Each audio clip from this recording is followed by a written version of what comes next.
up? I'm Jared Welch. He's Aaron Halter, and it is Thursday, September 14th, and this is Blinkers Off. What's up, man? What's up, man? How's it going, everybody? Good to see everybody again. Show number 3 today on the network, so that's good. And we still got one more to go after this. So busy Thursday, like always here. God, it just seems like every Thursday I was like, geez, there's a lot going on this week. I think every week. Well, you are the face of racing dudes anymore. You are on every.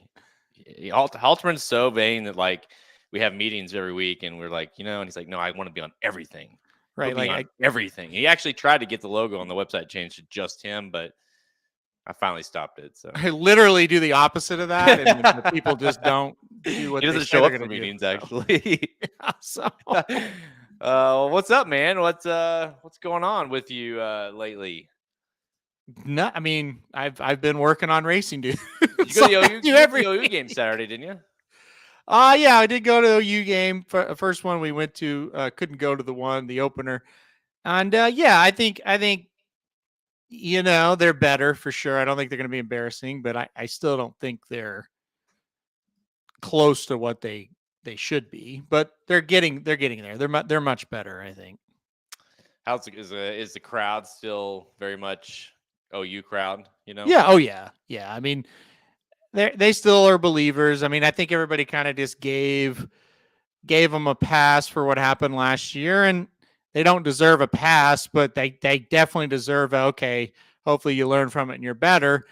They are better. I don't know how much better, but they definitely are a better team. They're going to be much easier to watch, I think, this year, but they don't have those elite players. They're starting to get them, though. Their recruiting is going pretty well, so we'll see. Yeah, how about Texas' big win over Alabama the other day? That was huge. Well, I think if you want to get into it, that's the difference in the programs right now.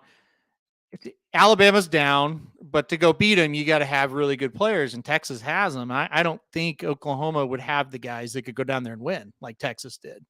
And Texas did it because they could match up with them, right? You got to match up with them up front, and Texas could do that. And, they took advantage of an Alabama defense that just isn't what it used to be. I mean, I saw a funny thing like Arch Manning is gonna have to transfer now because that quarterback looks so good. I think that quarterback situation is going to get interesting the more they go. Last year he was dominating Alabama before he got hurt, and when he came back, he really wasn't. I mean, he was good, but he wasn't like a world beater. And so this year, the first game, he wasn't really a world beater. Goes down to Alabama, looks great. I don't know. We'll see what happens. But yeah, Quinn Ewers is pretty darn good. And I think Arch Manning knew he wasn't going to play this year anyway. So yeah, that'll be interesting, though. Yeah. Trying to think, like, it seemed like we had a lot of racing going on, but nothing. I guess you did have the closing of Del Mar, the debutante, and the Futurity.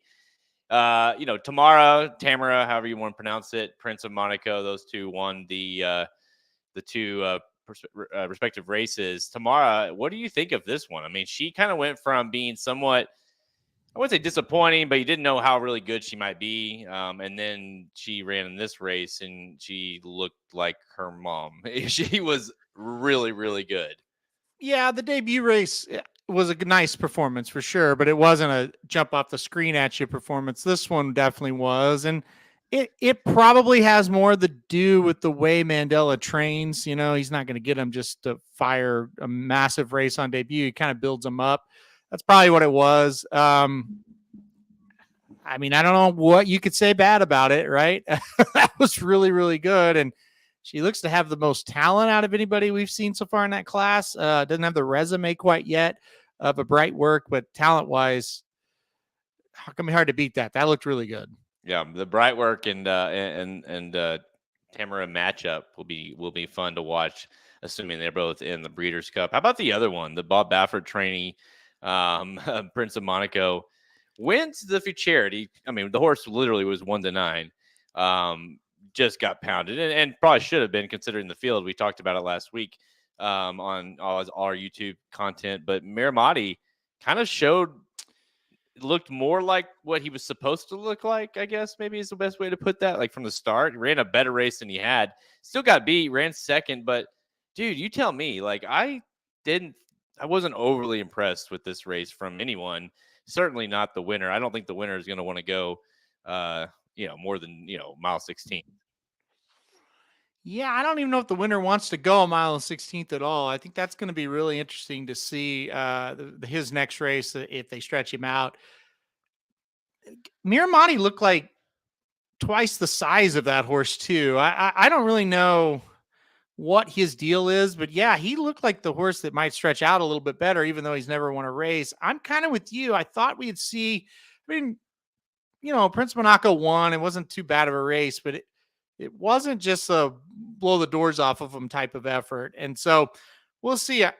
I think the juvenile's pretty open at this point. Good win for sure, but not a crazy wow that he's going to be really tough to beat moving forward type of win.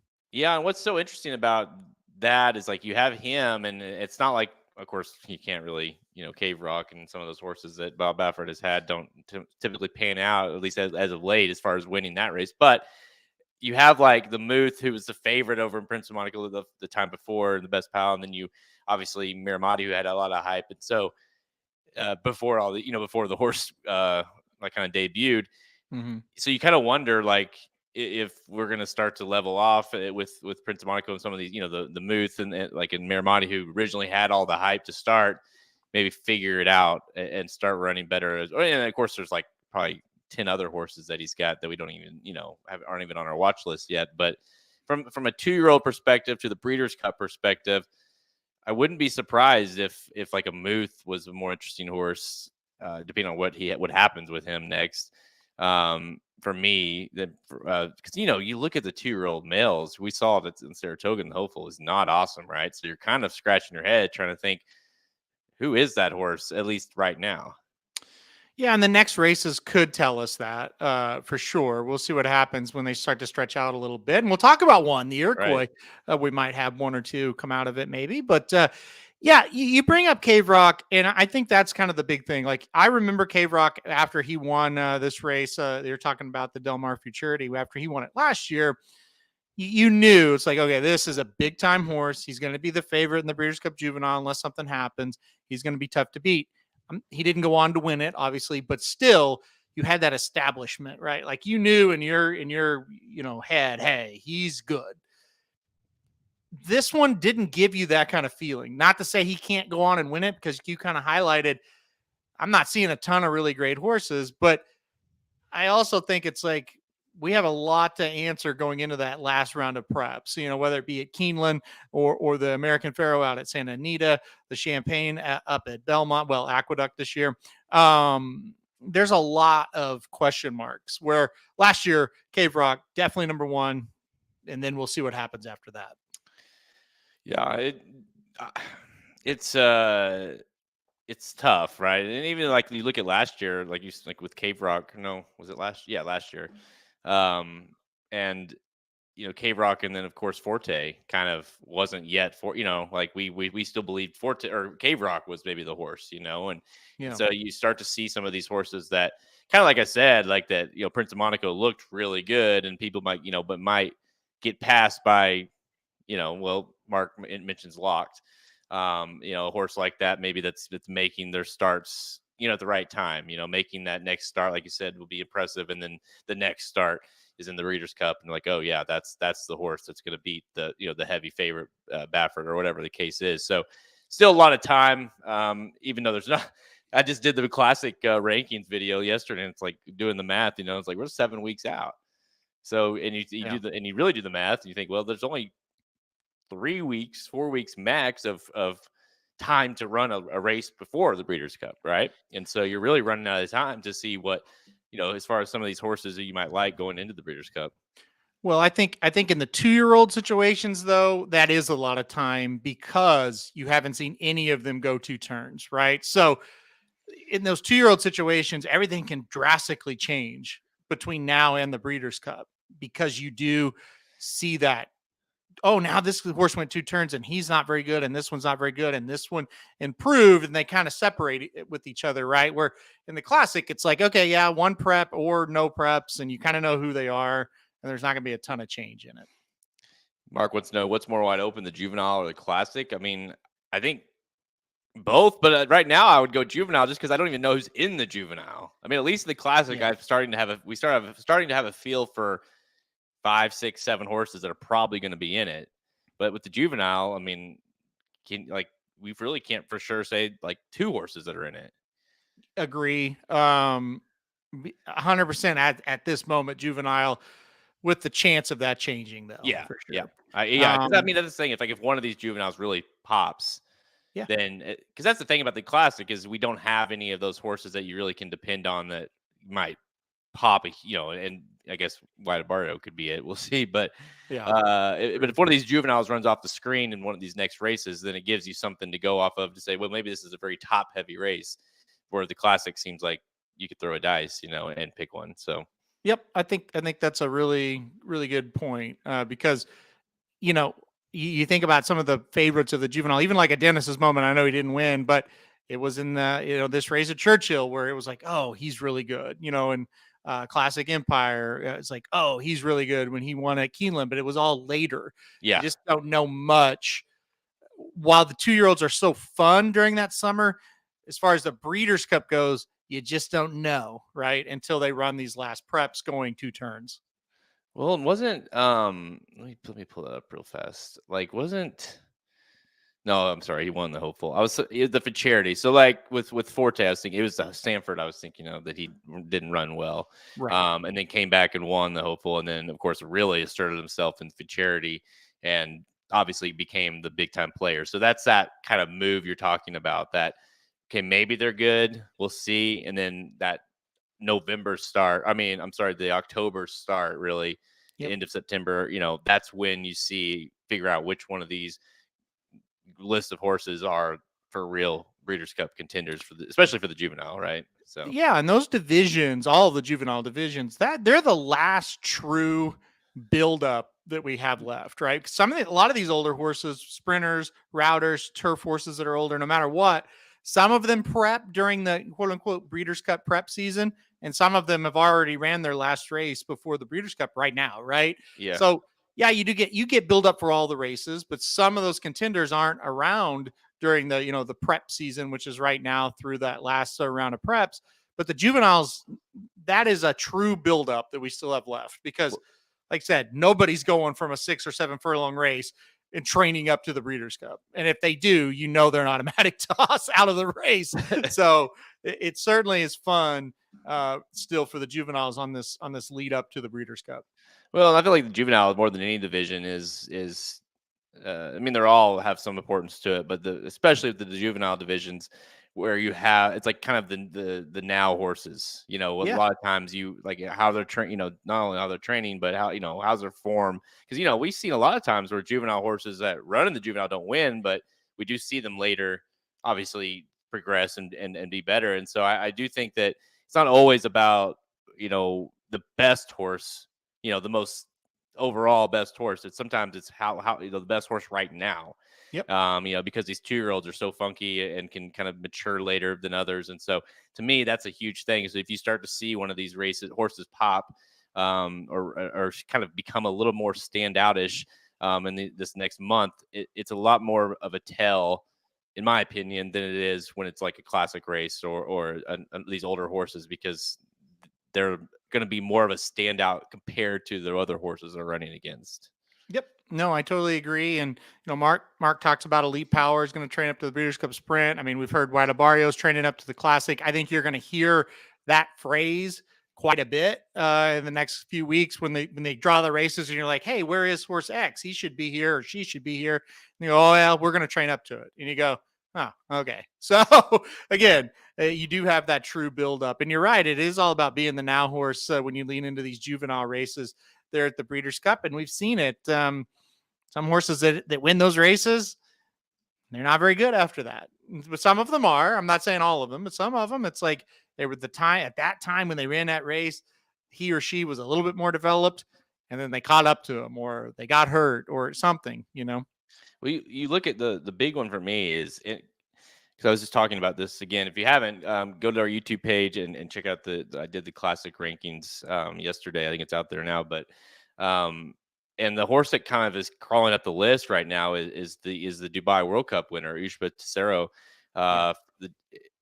It's almost like a factor of, wow, this kind of feels like it's a year if the Japanese could win because we just don't have anybody.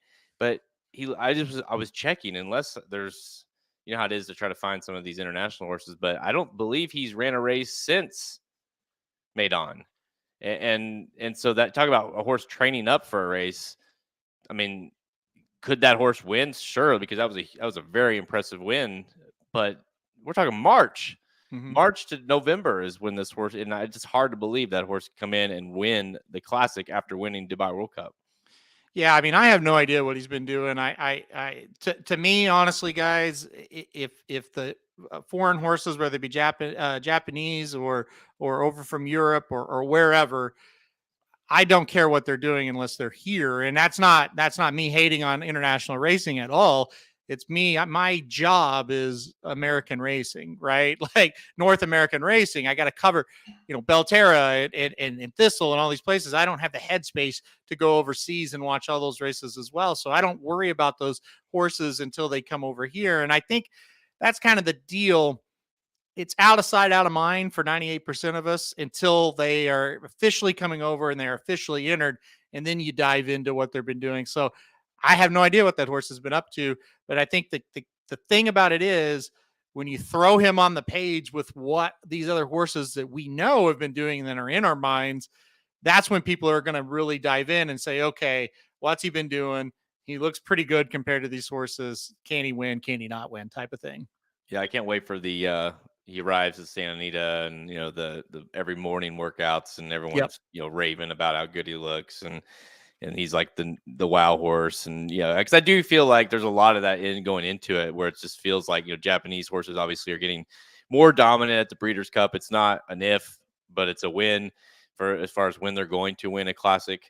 And so if you had like, to me, and again, like, you'll wait till you see the forms and make sure the horses are there. But if that horse was like, had ran 1, 2, 3 more times since, won a couple of them, good form coming in, might be like, okay, this seems like it could be the year. We definitely don't have a pressing contingent over here in the United States. This feels like, but for the Japanese horse coming in and winning off of the, what is that, like 6-month layoff, 7-month layoff, 7-month layoff. It'd be wild. So, but he looked awesome in Dubai. I mean, you got to give him that, and you kind of forget because that feels like a year ago. Yep. Yep. I mean, Uh, with the way our horses have been running, it wouldn't surprise me, right? And just have to study him up when the time comes. And the other part of it is sometimes at this moment, the horses that they say are coming over aren't actually the ones that come over. So you don't want to waste a ton of time on it at this point. You want to get more down the road. You want to get that firm, confirmation. Because the fact of the matter is, on September 14th, it really doesn't matter who's coming over in the Classic. You're going to have time to handicap and adjust for it. So what horses from overseas actually come over are going to be big as well. But you would think if you've got a horse and they can make it into the Breeders' Cup Classic with that kind of purse, you're doing your handicapping as a trainer and you're going, okay, we can go win. So I would think he shouldn't be the only international horse to come over and try it. But as of right now, he's the only one on the list. yeah, we'll see. You got to think there might be 1 or 2, because, like you said, it just feels like it's the year that Should be. let's take a shot. If Yep. this horse, you think this horse can go a mile and a quarter and is maybe versatile, even if the horse has been mostly on turf. Do you think the horse can run on dirt? Give it a shot. I mean, hell, even if you finish, second or third, it might be worth it. But yeah, we'll see as we get closer, as this field lines up. But for today's show, we are going to talk a little Breeders' Cup, not Breeders' Cup Classic, but we're going to first talk about Saturday's Iroquois and Saturday's Pocahontas Stakes, the first 2024. That's right, Kentucky Derby and Kentucky Oaks prep races of the year. So we're going to kick things off with the Road to the Kentucky Derby and Road to the Kentucky Oaks. Then we're going to get some rapid fire selections for the 3 Breeders' Cup Challenge Series races at Woodbine. So we got some turf racing as well. Let's go. All right. Right.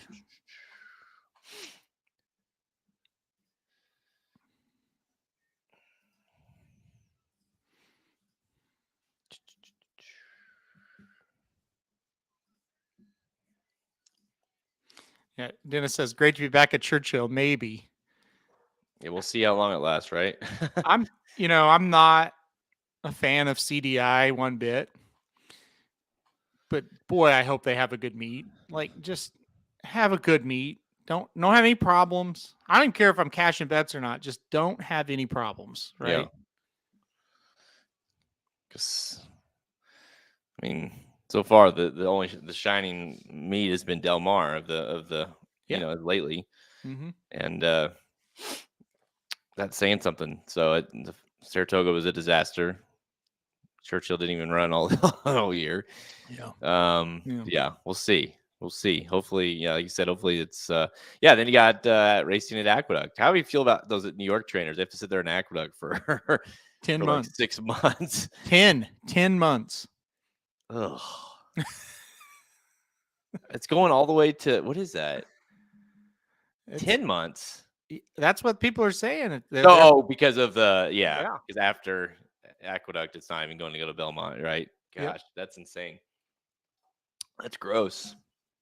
Yeah. Good thing they didn't tear it down yet. Right. Well, they're waiting. They'll tear it down after all this is over. Oh man.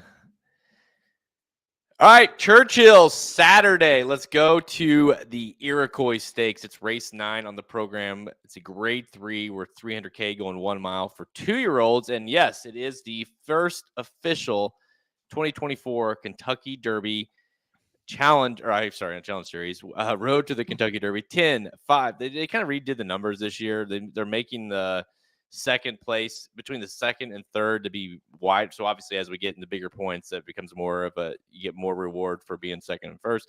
10 points to the winner, 10, 5, 3, 2, 1 for your top 5 finishers. We'll kick things out. We'll do the Pocahontas next for the Yokes. Let's go to race. This is race 9, field of 9. 7-2 and 9 and 2-1 on your 8 and 9. Risk it and Patriot Spirit. 5-1 on Union Roll for Pletcher. Let's be honest. The Iroquois. I did the video for this race, the preview for this race on our YouTube page. Make sure you go watch that. And I saw there was a comment. I got some flack. It never happens every year. I don't know, because I always say the Iroquois isn't a producer of Derby runners, and I don't know, I don't know, how could you say that? Just such and such, dude. I mean, I went through and I do this every year, but I went through and looked at all the numbers. It's like we don't. This doesn't produce anything. I think Looking at Lee was is the best finisher, and the horse didn't even win this race. The horse got second that year in the Kentucky Derby. I think finished second or third in the Iroquois. As this 2-year-old.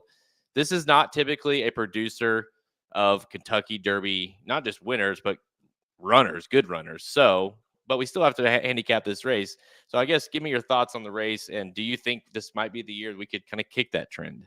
Well, impossible question to answer. I mean, absolutely I want an impossible answer. question. No, I want the answer. I have no idea. I think this is going to be.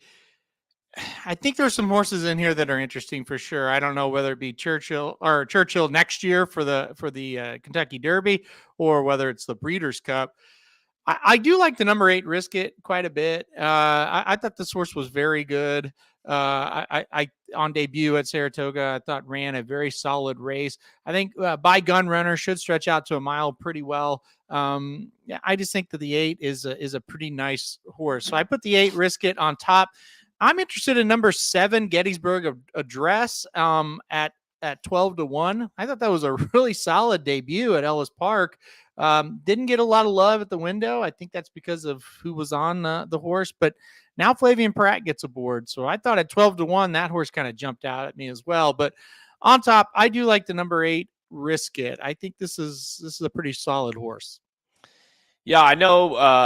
There's a lot of talk about this horse in the barns. They have a lot of hopes for this horse. This has obviously looked really good on debut at Saratoga.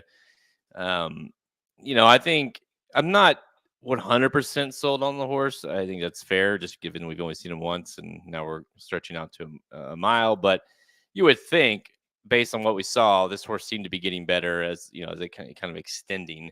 And so, yeah, Risk It to me is. There's nothing about this horse that tells me, wow, that horse There's no way that horse could be really good as a 3-year-old. If Mhm. anything, I think the opposite. It looks like, and I'm with you. I don't know what we have in this race, but I do think that we have some horses that we'll see down the road because there's some nice breeding in this race as far as if distance goes. You look at the other Asmussen. I'm looking at this one very closely. The 4 Edified, really looked awesome on debut. Just rolled at Ellis, and then went to Saratoga in the Saratoga Special, and just never got kind of broke weird, bumped, went to the back, never really ran. Obviously rhyme schemes just ran away with it, so that kind of factors into the distance it was beat. But I'm willing to give this horse another shot. But you look at the big picture, tap it, big purchase price. So you got to think maybe this horse takes some time. Have you heard that one before? Asmussen Tappets. What could go wrong, right? Yeah, exactly. Did you like Edified at all? I did a little bit. Yeah, I had that horse in 4th. I thought this was a pretty nice one. Yeah, I mean, listen, the Saratoga Special, nothing went right. To me, that's a draw line through a type of race.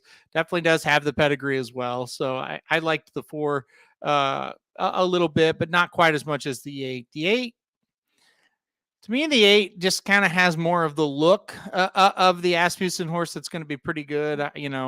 Just a horse that was definitely bad on debut as well. I want to point that out. The horse got a lot of play on debut and ran really, really well. I was at, I think this was the one, I think I was at Top Golf when this horse won. I had it up on my iPad and I thought, oh, damn, that's a really good horse. I picked the horse that day because I'd heard some good things from that barn. And then, like I said, it feels like this is kind of one they like. And you kind of alluded to that. I feel like they're pretty high on this one. Doesn't mean they're going to win. Just saying it feels like this is one they like. I'll tell you the horse that I was when I handicapped this first time I looked at it, the odds weren't out. And the horse I really liked and looked at quite a bit was the 9 Patriot Spirit. Yep. I really like this horse. Now I I do too. don't like the 7-2.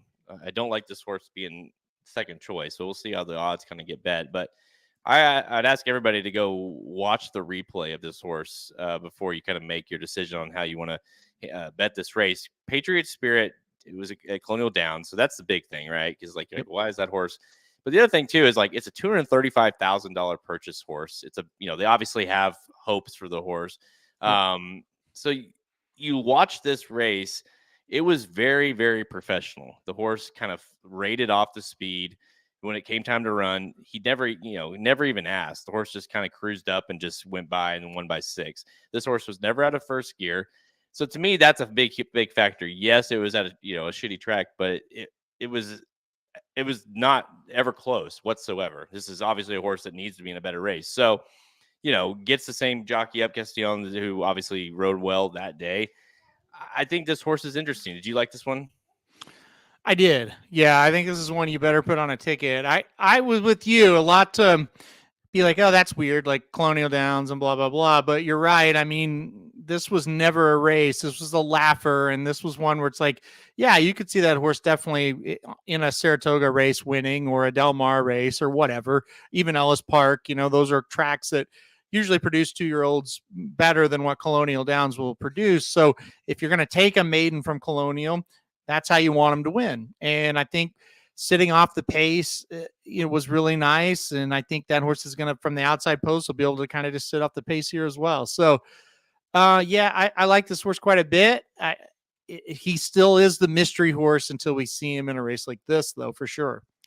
And yeah, there is some speed. I agree, Mark. And there is you go through the list, and you're typically gonna have a lot of speed horses in these kind of races, or at least on the form. So it kind of sets up to me a lot for. I know I've seen a lot of love for the 6 Seize the Grave for our boy Dwayne Lucas. 10-1, the higher price of the 2 Lucas horses, and I kind of agree with this. I like this horse quite a bit. Went off the favorite, which is kind of surprising. You don't see a lot of Dwayne 2-year-olds go on favorites, but Skidmore in the Skidmore and got 3rd, but just was way out of it. Didn't break well. Came out from way out of it, going 5.5 furlongs that day. 6.5 is the furthest this horse has been. And by the way, the horse rolled that day. Son of Arrogate going longer. if you think there's going to be a somewhat of a pace collapse, I don't think it's out of the question that Seize the Gray could benefit greatly from this race and going longer. Yeah, I don't think it's out of the question that he wins. Just for me, I don't think 10-1 is going to be the price. I think it's going to be more like 4 or 5-1. Yeah, I think because it is, I see that because it is a my racehorse, you're going to get a lot of action as well. Yeah, the horse did beat a pretty nice one second out there at Saratoga. Was able to hold off a pretty nice horse. The effort last time out wasn't very good from Seize the Gray, but like I said, I think like you kind of alluded to, stretching out to a mile is going to help. The fast pace is going to help. So there's things I like about him. I don't think he's great. I like him underneath a little bit. Yeah. Yeah, I think he's a solid horse. I think he's one that's you're gonna see a lot of, obviously, but I don't think he's like anything special. But there may not be anything special in this race. That's the thing about the Iroquois. Every year, you never quite know. This is a stepping off point for horses, and not really a situation where you get a lot of, oh, this horse is really established type. So I think if the pace comes back to him and there's really not a real good horse in the race, I think Seize the Gray's got a big shot to win. But it's just what price you're going to take on him, because he's probably going to be 5-1 is my guess. Yeah, and I think the other one, Market Street, who is basically since really looked good on debut, and then of course biggest mistake you can make as a Dwayne trainee, you win a nice race, and next thing you know, grade 3, grade 2, grade 3, he just fired him in there. And by the way, the horse really has, well, I guess he got second that day to Rhyme Schemes, but it wasn't close. Just has been dusted. In fact, ran on the turf last time out. So it feels like when you look at the race, like this is the one that's kind of set, is going to be helping set up things a little bit for the 6. So you kind of have that factor. And given there is some other speed in the race, from the 2 Lucas horses, I like the 6 more.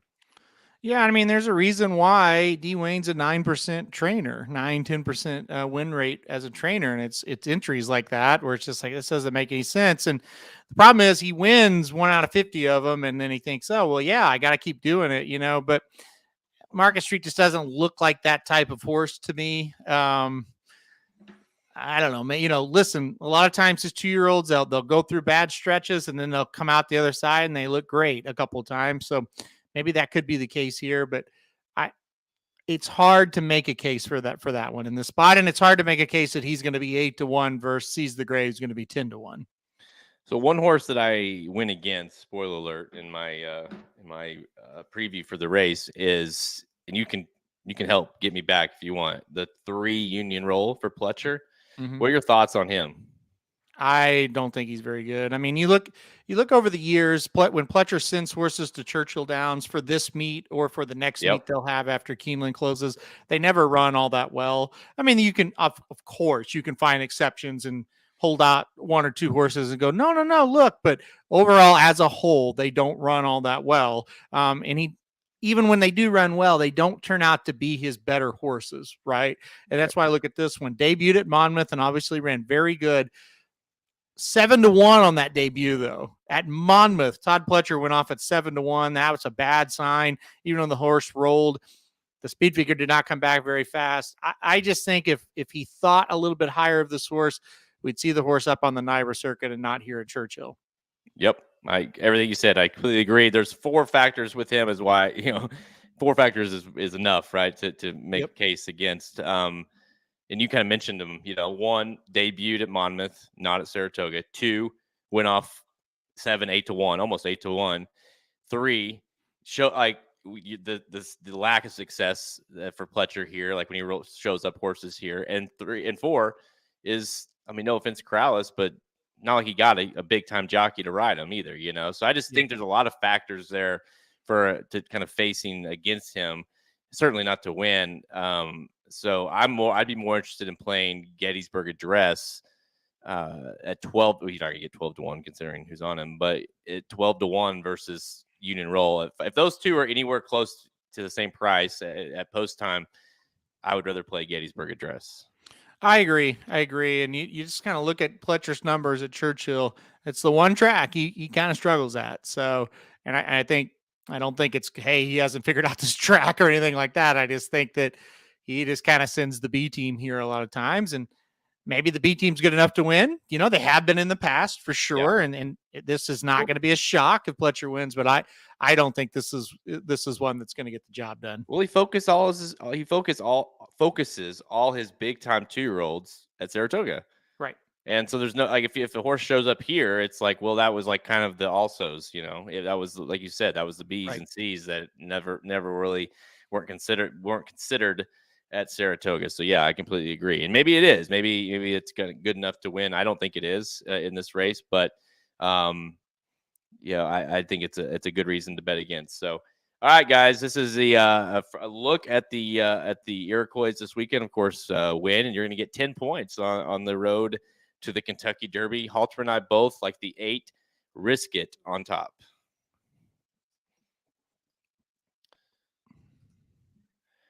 Let's see, where's that other one? All right, race 7. So let's go a few races prior to the Iroquois. Race 7, the Pocahontas Stakes at Churchill on Saturday. The Grade 3, also worth $300K going a mile as well for fillies, 2-year-olds. So now this for the girls here, and it is an Oaks prep race. 10, 5, 3, 2, 1 for your top 5 finishers. Field of 9 here as well. 5-2 and 7 or 2-1. They're kind of similar as the last race. Vivi's Dream for McPeak. Brad Cox. You almost had me at 2-1, 7-2 on Hot Beach for Lynch on the outside, 5-1 on the inside there from the Norm Cassidy, who had a great Saratoga meet at 5-1. What do you think? I wouldn't be surprised on the Cassie horse. I thought that horse looked really good at Saratoga and could come up here and win. But I went all the way to the outside. I'm going to go number 9, Hot Beach, on top in this spot. You look at the debut race for this horse, got beat by 2 1/4 lengths, but finished second. Got beat to Here You Come Again. Now, Here You Come Again came back to run after that maiden race against Bright Work in the Adirondack. Got smoked, but got second in that race. So obviously a very good horse, beat Hot Beach in that spot. She came right back as a maiden to win the Ellis Park Debutante Stakes last time out at Ellis Park, obviously. Now comes up here to Churchill to this race. I think the outside post is pretty good for her and gets Flavian Pratt aboard. I thought that was a very good sign. So I like the number 9, Hot Beach, on top in this one. I never can get Lynch right.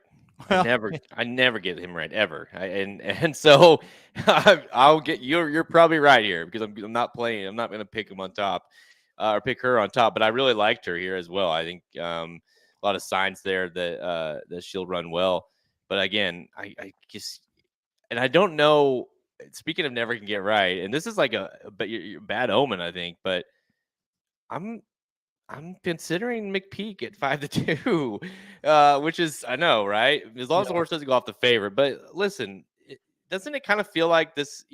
There's certain races that you feel better about him winning, and it seems like these kind of races on these kind of this early in the year, as far as the 2-year-olds go, are ones that he can sometimes pull off. And Vivi's Dream, I like this horse. Is the other thing. This horse rolled on debut.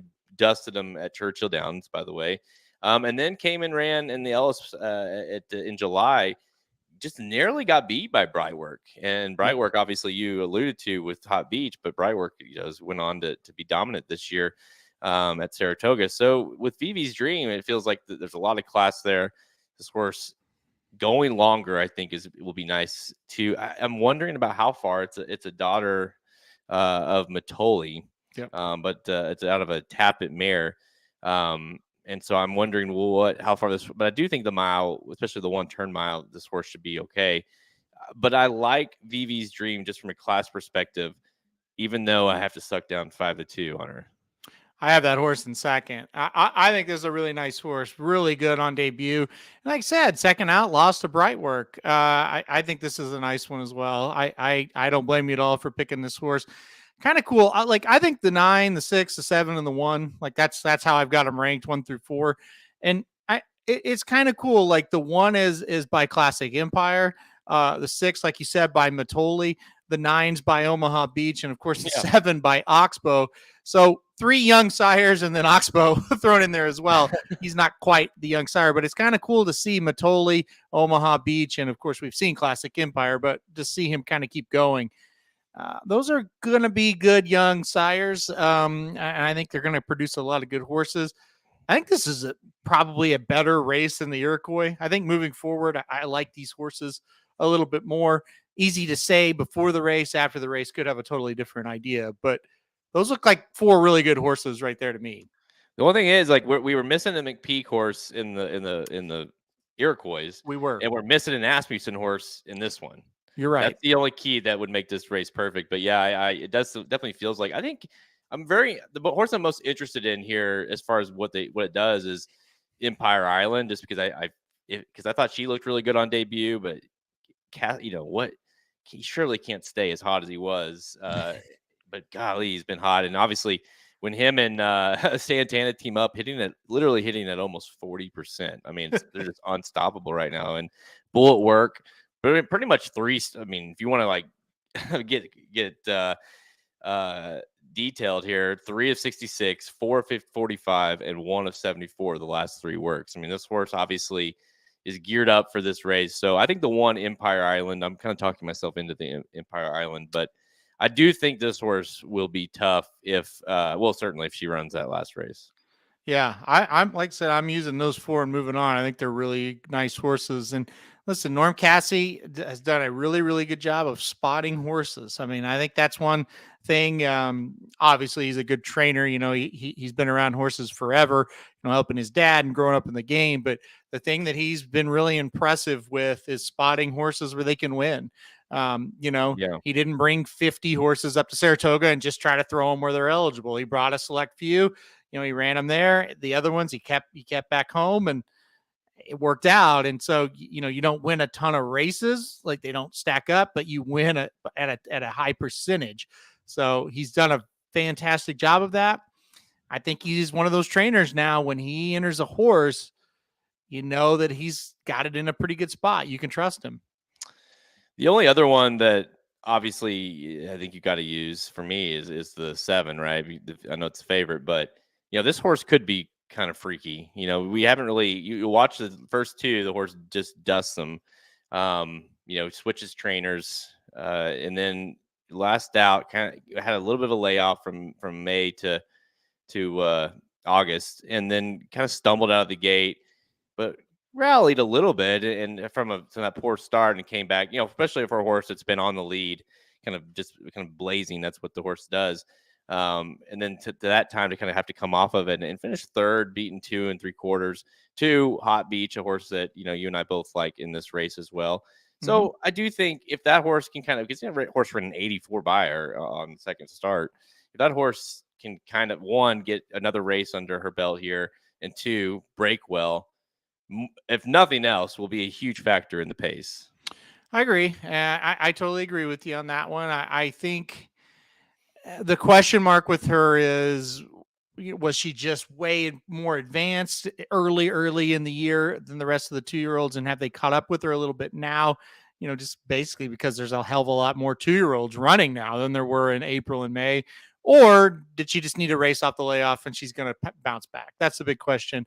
You're right. She could be really good, or she could have just been really, really early onto the scene and now she's leveling out. That's the question. For me, I'm not going to put the horse on top because of that, because as a favorite, I don't know if I want to play that horse as a win. But who knows if she's going to be the favorite. I think Vivi's Dream might end up being the favorite too. So that'll be interesting to kind of monitor as well. Worth mentioning that the horse on that start that we're talking about, the second start, the Kentucky Juvenile that was on 4th, was that May 4th? Was that Derby or Oaks Day? I don't remember. I can't remember if that was, I think that was Derby Day, but no, that was the Thursday before the Derby. On Derby Day.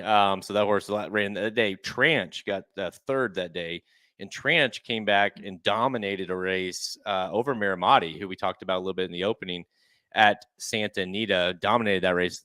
Last out just the other day, or I guess last month. I'm sorry.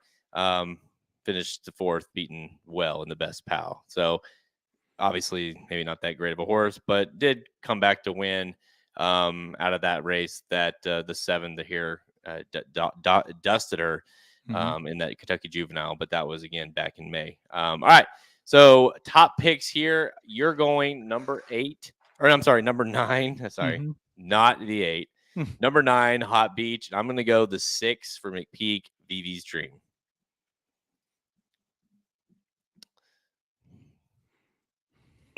Yeah, I might bet your money on the 6, so that's to make so I would have some action on it, but it's just not my money. Well, I think he's proven these young races, these 2-year-old races this time of year at Churchill. He's won his fair share of them. So. Oh yeah. I mean, if there is an outlier or like a exception, it's these kind of races. Yeah. You know, to me, at least, what I feel more comfortable betting him versus as a lower price versus, you know, like a grade 1 at Breeders' Cup or something.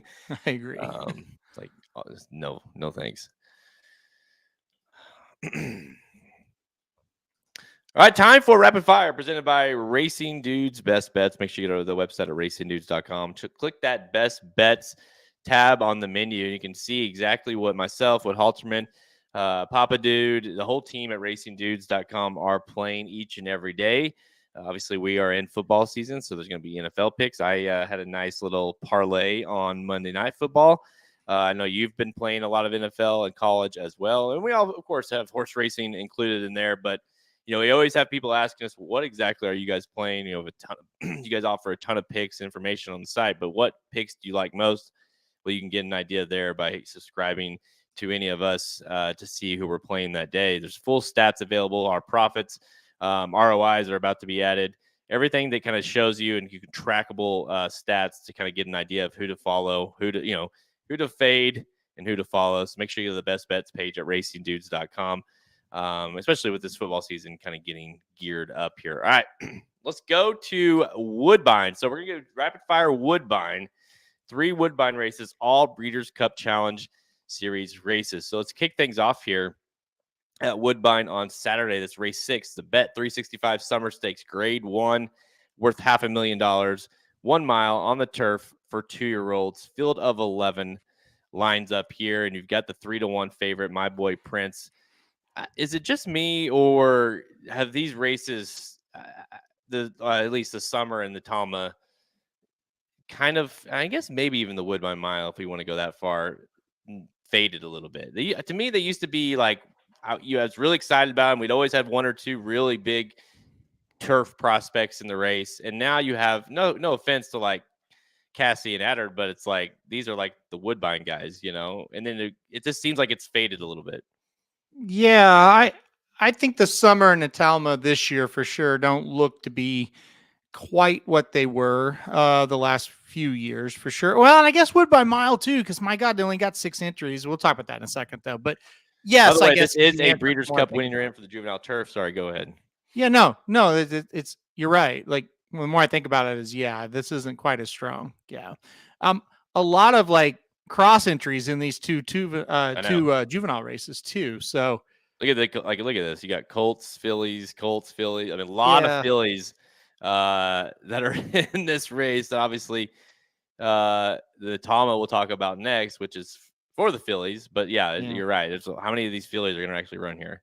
I don't know. So, look, I'll put number 3, My Boy Prince, on top. I feel like this horse is the real deal. The synthetic races have all been really good. I think the horse should move over to the turf and be okay.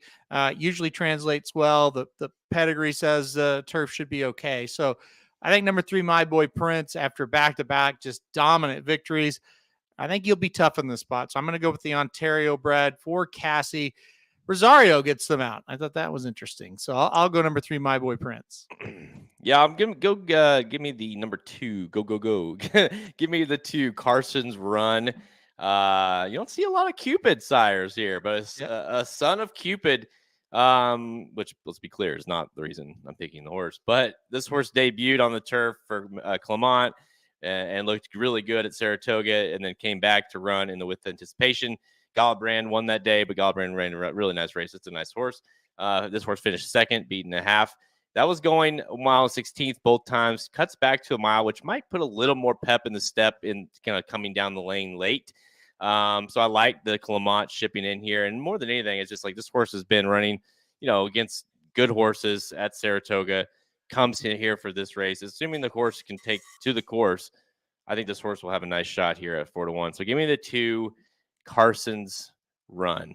All right, let's go to the next one here. We're going to skip race 7. We're going to go to race 8, the Johnny Walker Natama Stakes. This is my favorite horse race name ever. Johnny Walker, grade 1, $500,000 as well, 1 mile turf for 2-year-old fillies. Again, like we talked about, some of these fillies are also entered in that race we just talked about. So we'll see once these scratches do come out. 15 are officially entered into the race. So we'll see what that scratches down to. But Halterman, you got Dazzling Star, Appleby bringing in Dazzling Star, your 3-1 favorite.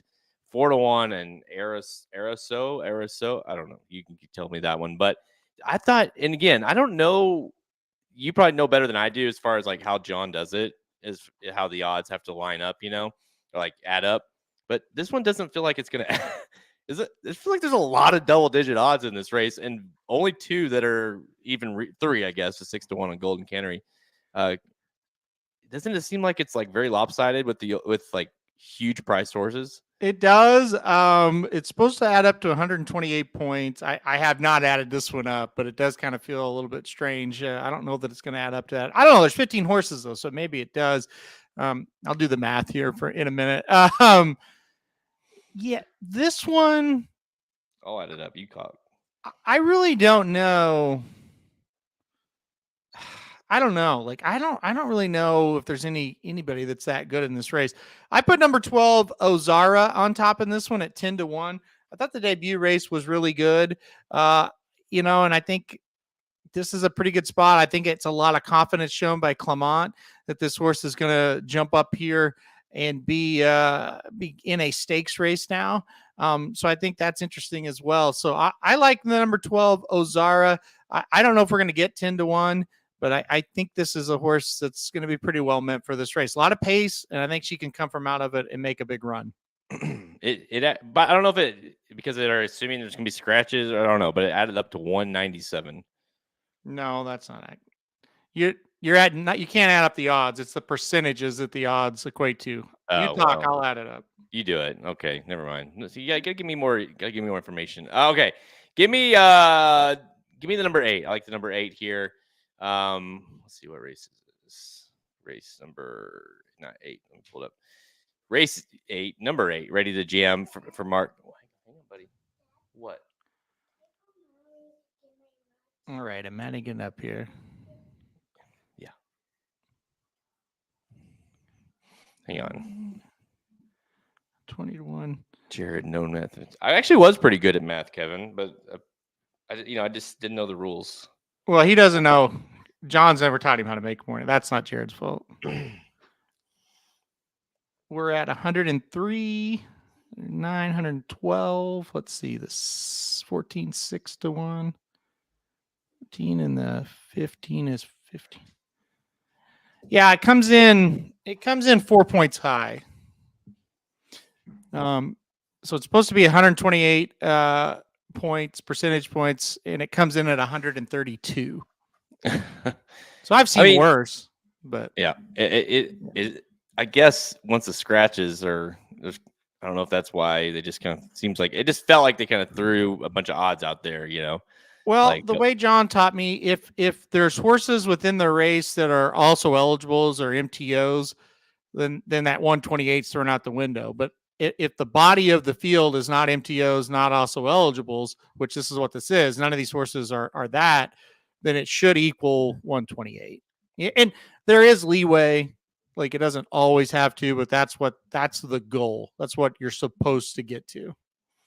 Well, we all know that John is better than most people when it comes to that. So I think John and David Aragona are the only two that actually care anymore about this. And I say that in a good way. Every morning line maker should care, right?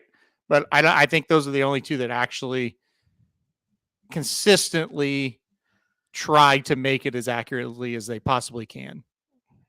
Yeah. Oh, yeah. John, I mean, we've seen it firsthand. John takes serious time and Yep. serious effort each and every day, not just the big days, each and every day making these morning lines. And not just that, watches the races, sees how the odds were bet, gets mad or frustrated if they're bet differently than how he Right. anticipated, things like that. So yeah, he's always honing in. Whereas I feel like a lot of these guys are just like it's like they do it to do it, and then it's done, right? Um, Yeah. It, after a lot of it probably has to do with the track. Probably doesn't put a lot of emphasis in it. Like they're probably just paying.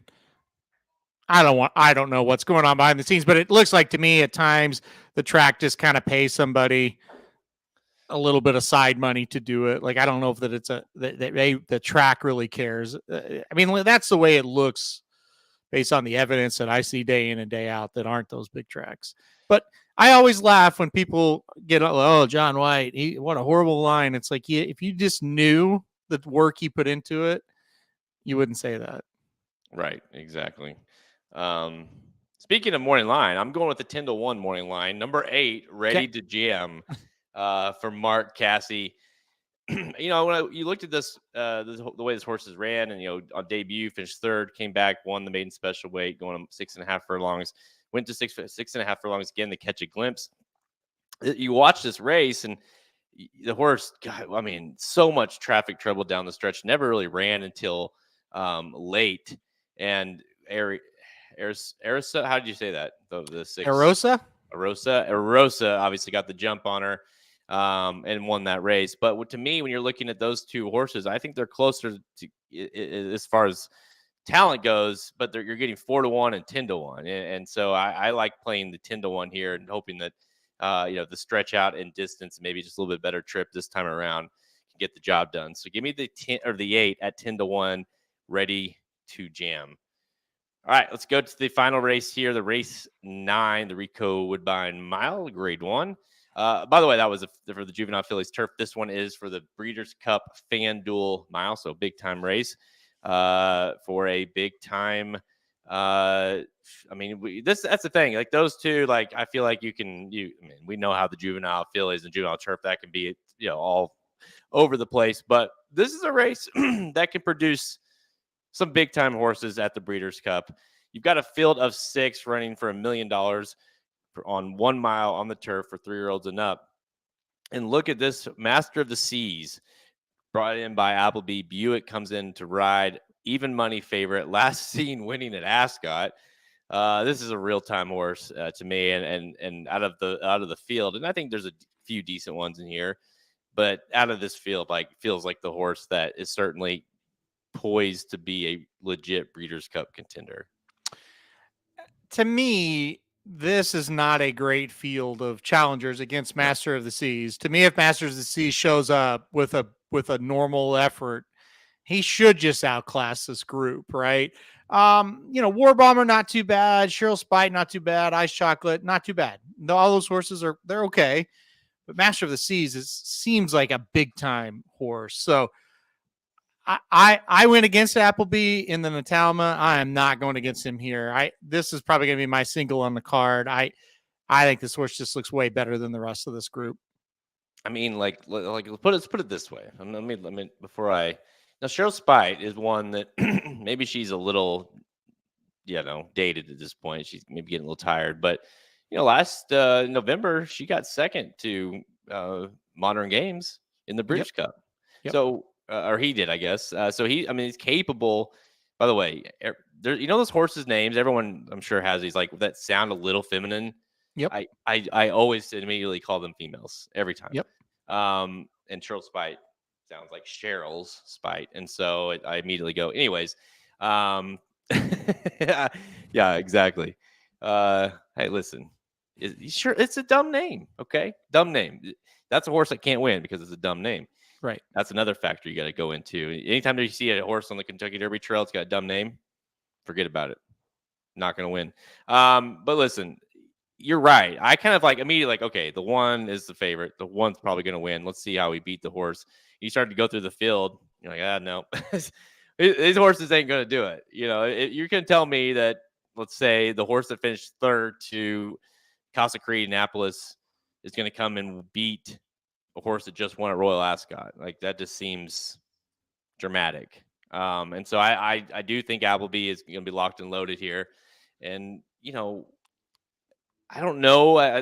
Right now it's obviously we can look as we get closer, but this feels like, last year Modern Games was brought into this race. I believe Modern Games was brought into this.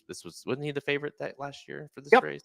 Yep. So obviously Appleby likes to bring his really good ones to run here. It's $1 million purse as a prep race to whatever is it, probably $2 million, $3 million race at the Breeders' Cup. So give me the one Master of the Seas. Not a big shocker here. I'm with you. Total single.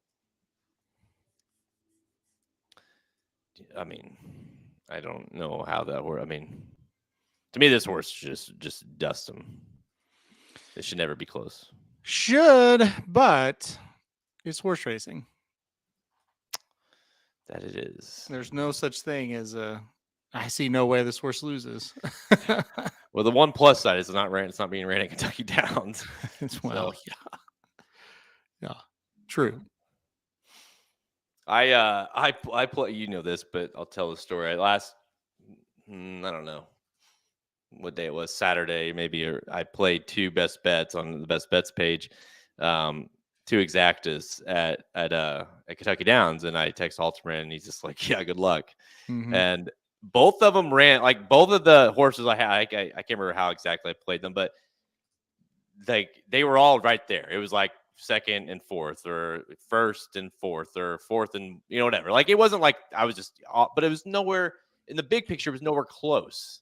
It's like I don't know how it literally feels like when you play Kentucky Downs, you are okay. Let me handicap this real quick, and now let me just throw a dart, and that's who I'm going to go with. There's really no rhyme or reason 99% of the time at Kentucky Downs.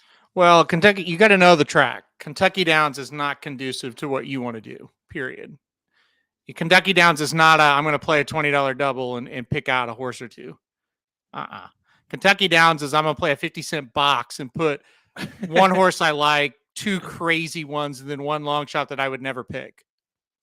There is, Kevin. And play it every time and play it every way, every race, just throw shit up against the wall, and then it's going to come back to you eventually during the meet. That's how you play it. But there is no confident. There is no, I'm gonna load up on this horse. It's just that's not a thing there. It's just not. And if you play it like that and you're patient, you will hit a few that'll put you through. But a good strike right there is hit like 4 or 5 during the whole meet. Yeah, no exaggeration. To be fair, like I think the meet is awesome. Like as far as like it's fun to watch because it's like every finish is exciting. It's weird, but from a betting standpoint, it's not my favorite track. It's just really hard. You have to know as a gambler where you're at and what happens there. And it's like Dennis he's like, you got a $300 exacta yesterday. He has no idea how he got it. Of course he doesn't. Go look at the results. I mean, if you're handicapping that and hardcore handicapping it, I don't know what to tell you. You're better off just quickly looking at it, going 3 or 4 minutes, going, okay, I do like this horse. Now I'll just throw some prices around this horse and we'll see what happens. You basically have to go. That's what it is. Anybody that tells you different, they're lying. You have to have the it's like a very you have to have a very open thought process when it comes to handicapping. Like almost like 100%. Could this horse ever win this race? Yeah, maybe. 100%. You know what I mean? You can't be like, well, no, probably not. No, if there's any chance in hell you think that you got to include it. My favorite thing about Kentucky Downs is the psych out on the stretch run. It makes you think they're almost to the wire, and then they change the angle.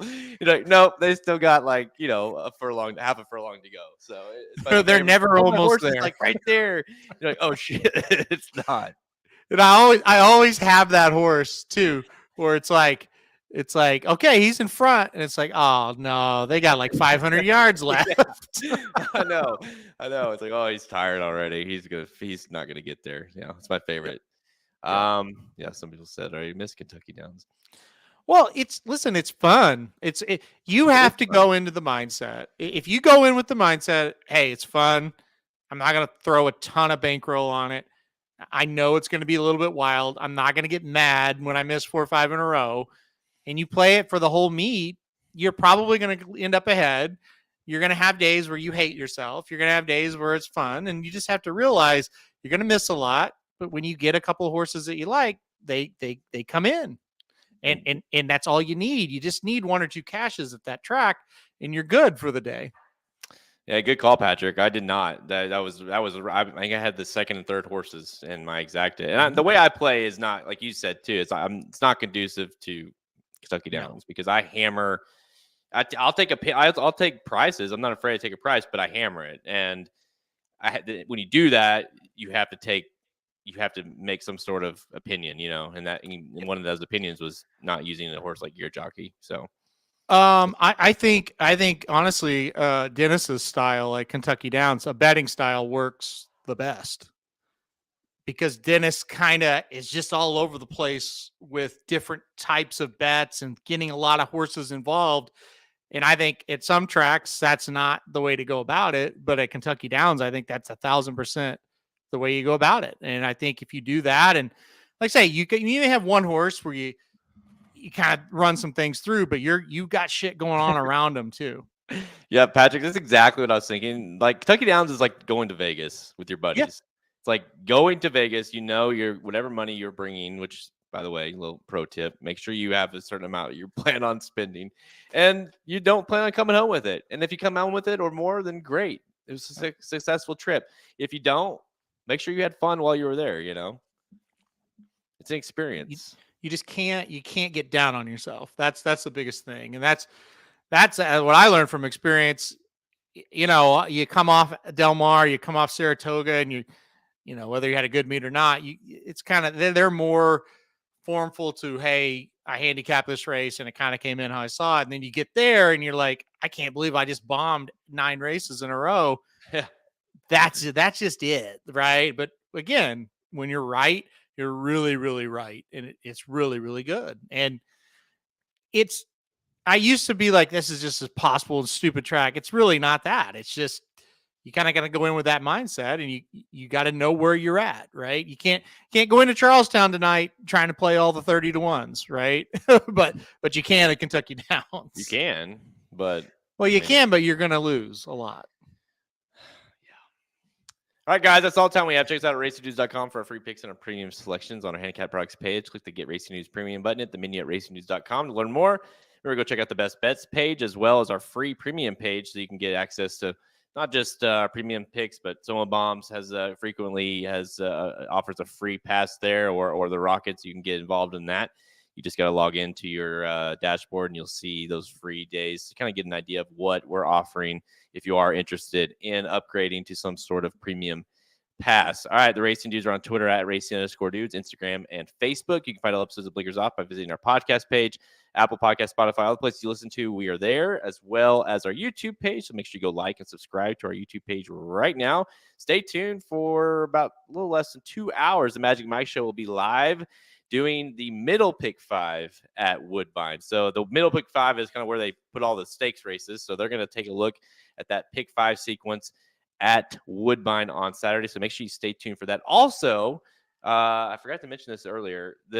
Tomorrow at 4 p.m. Central, so 5 p.m. Eastern, we are going to go live. I don't know what the official title of it is yet. I haven't seen it out there that Magic named it, but basically we're going to have a round table of everyone at Racing Dudes kind of get together all here live.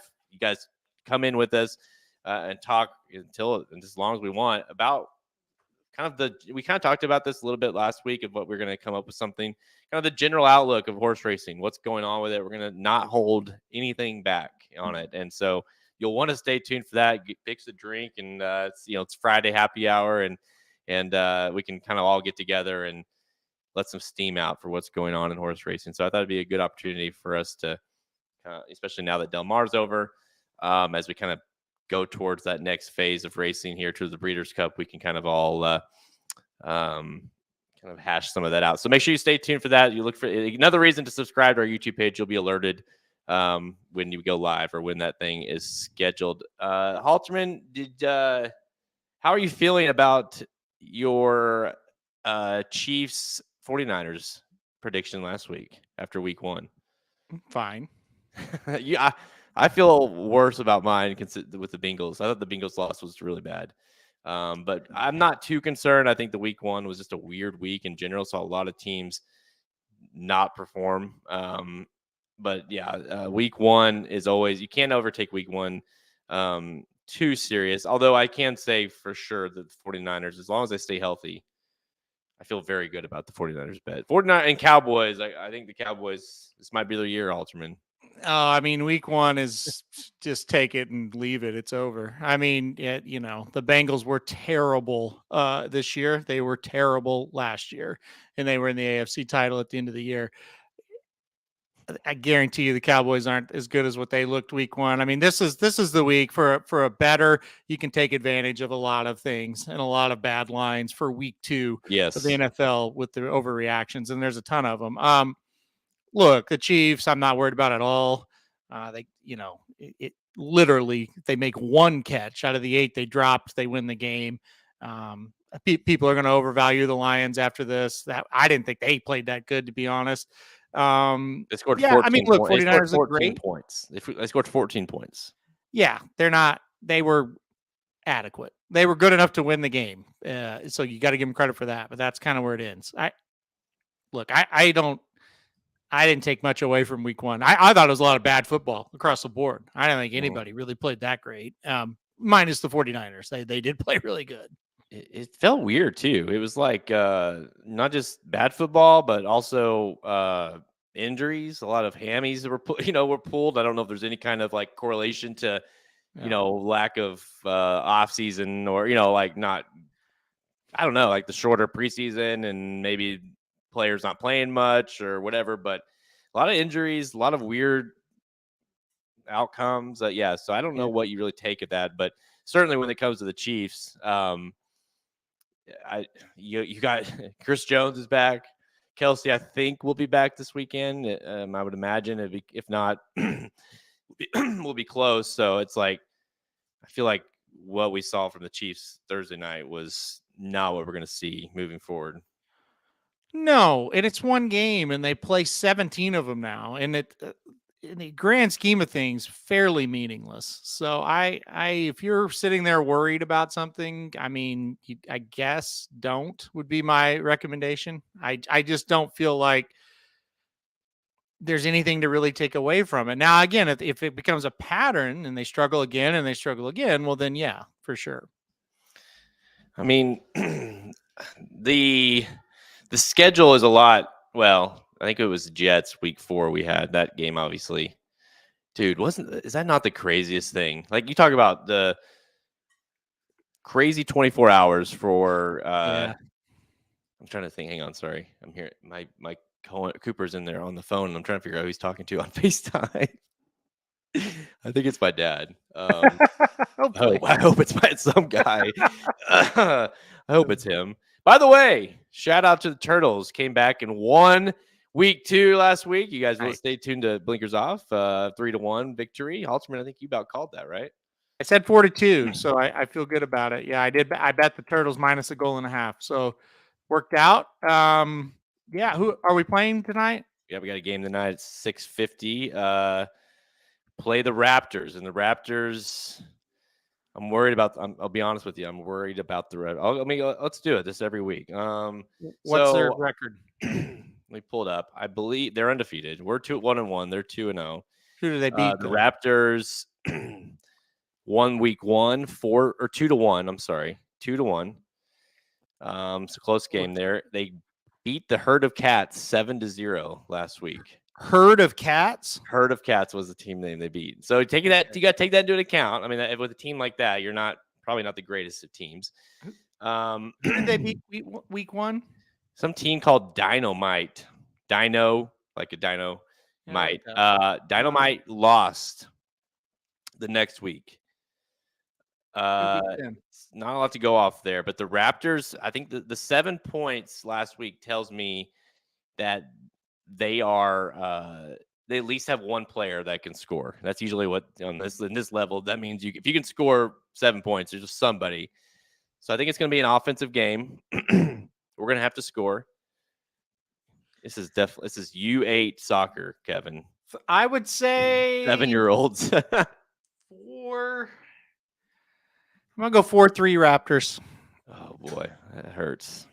Well, I just feel like the 7 goals, although they only scored 2 the week before. I know. That was week 1, though. We just talked about week 1s can be weird. You guys came back and played, but you played a nameless team last week. We did, but it turned out they were. I don't even remember what they had a jersey that had a name, but yeah, they were not. Yeah, but come on. I mean, you only beat them 3-1. I gotta go. I go Raptors. I'm gonna go Raptors. I'll go Raptors 4-2. Actually, 4-2 Raptors win. I think that's yeah. I think that's pretty fair. I don't. I'm not expecting a win tonight. but I'll coach them up. Don't you worry about it. Okay. Well, I'll get them jacked up for the game. Don't worry. And I've kind of got a system. I found a goalie. A big change for the team here is I found a goalie that's at least respectable, where I can get Cohen in the field and play where he's dominant. Okay. He is dominant. He scored both the goals or 2 of the 3 goals last week. Right. And so he only played half because I had him in the goal for half the game. And so I think if I can fade him out of the goalie and get him in the field, that's going to increase our chances. But we don't do halftime snacks it's after game snacks. So, and I don't have the rotation because I'm the coach. I just make the kids bring them. So, man, I'm worried. I'm worried that Cohen doesn't have a lot of help. He's got 2 kids that are pretty good. Well, the Raptors sound like they got. Well, I don't know. That 2-1 score still bothers me about the Raptors. I don't know. Everyone, stay tuned. I'll give an update next week. Halter and I will definitely text you immediately, let you know. I'm keeping track. I'm 1-0. I'm 1-0. That's right. You're 1-0. Hopefully the Turtles. Well, I guess you're your team Raptors tonight. So. Yep, team Raptors tonight. But again, not very good data to go off of. So no common opponents. That's tough, but. It's true. I know we're starting to get. It's hard because the one nice thing about them keeping scores here is that you can get an idea, but they're not. We don't have enough data yet to go off of to figure out who's good and who's not good. So, give me after this week, there's some matchups that are going to help factor in what we're going to do. The next week's game, I can already tell you. I don't even know. I based off of what I've seen, it's Turtles lock of the century. Who are they playing next week? I'll put it on the best bets page. We play the Herd of Cats. Oh, the Herd of Cats have got to be awful. The Herd of Cats, if they got this will be a big telling point tonight because the Herd of Cats got beat by the Raptors 7-0 last week. The Herd of Cats are awful. So if we're competitive with the Raptors tonight, we're gonna smoke them. I mean, just by the way, if you have a name of Herd, just like I talked about earlier with horses, yeah, Herd of Cats is. Mark it down. That's a win. Yeah. Mark it down. That's a win. I heard it. No, I can hear it out there. The Herd of Cats. It's pretty awesome. All right, guys. I actually thought about. I saw we were at the Halloween store the other day, and I saw the costume. I thought about getting a little Ted Lasso. But no one would think it's funny because they're all kids. So right, it would just be weird. What you think? Think the Turtles are going to win tonight? Huh? Who are you talking to in there? Papa. Oh, Papa. Yep. Okay. It wasn't my dad. Good deal. Good deal. Are we going to go eat after the game? Take a breath. Yeah. No. Before the game. Yeah. Oh, before the game. Good call. Yeah. All right, guys. Thanks for tuning in. Make sure you stick around for the Magic Mike show. And make sure you stick around for next week as we give an update on who the Turtles. They give me some more wrestlers. Say it. Give me some more wrestlers. This is true. All right, guys. I'm Jared Welch. He's Aaron Halterman. He's Cooper. See you guys.